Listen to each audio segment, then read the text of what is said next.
nhóm miền mua tha vật tha sọc sàn nhóm nè này kiên xoay khai đà này ta này chất club sắp ngay hát ở club muội cô đây côn mai sắp đà ní lư thà miên mua của cột mẹ này bạn đồng bạn đăng đại cu nữa đáng không đại cu này là cái nào con sao lực rô Ricky đại cu này muội cái score lại Ricky kim thạ cu không ký kim thạ cu bạn chứ bởi cái mua shoot chứ mấy đài rọt chứ mấy gì mình vay chú hay bao vay bữa đấy vay bữa đấy tại cái mình shoot đấy nó chúng ta mua shoot tại cái vay há bạn ở đây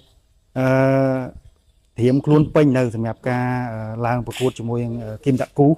pin không pin pin này បាទ អូខេត្រៀមអីខ្លះពេញហ្នឹង មានច្រើនហ្នឹង មានច្រើនណាស់ បាទ តែអត់ហ៊ានបង្ហាញលក្ខ អត់ សិន ហ៊ានថាចាំចាក់ស្ដៃលើសាវៀន លើកនេះជួបកូរ៉េមិនធម្មតាទេ ក្រេបណ្ដៃគាត់ខ្មែរទៅ ខ្មែរឈ្មោះកូរ៉េតែឈ្មោះទេ បាទ និយាយចឹងសង្ឃឹមហ្នឹងមិញបានសង្ឃឹមបាន%60% 60%ហ្នឹងគឺយកឈ្នះដោយអី ចាំមើលចាក់ស្ដៃលើសាវៀន ក្នុងចិត្តហ្មងគិតថាចង់ឈ្នះធ្វើបន្ទុកសិនឬក៏ផ្ដួលឲ្យស្លាប់ មានឱកាសផ្ដាច់បានផ្ដាច់ ដាច់ទេ បាទ គិតទុកមុននេះថាចង់ផ្ដាច់ដោយប្រើអាវុធអីគេ ចាំមើលចាក់ស្ដៃលើសាវៀនសិន នេះឥឡូវយើងនេះក្នុងចិត្ត ក្នុងចិត្តហ្នឹង ហ្នឹងហើយ អត់អាចចេញទេព្រោះមានច្រើន អត់ហ៊ានបញ្ចេញទេខ្លាចគេដឹងហី អាវុធមានច្រើនបញ្ចេញ មានច្រើន ចាំលើសាវៀនចាក់ស្ដៃ